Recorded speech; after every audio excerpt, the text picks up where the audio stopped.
香港每日樓市點評2026年5月22日，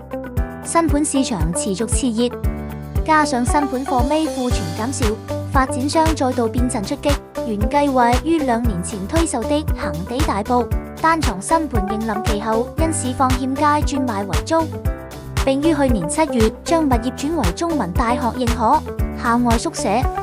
不過恆地與中大已協議，將這座學生宿舍只維持短短1年便會結束。據悉，恆地計劃於8月收回物業後，有意將物業重新轉作出售，位處大埔美新里的盈能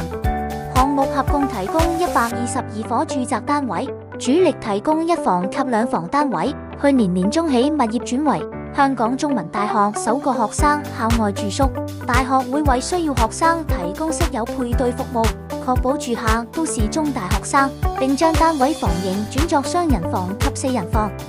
每個床位租約5335元至5950元，租期為1年。以上香港地產最新訊息由世紀21香港C21HK提供。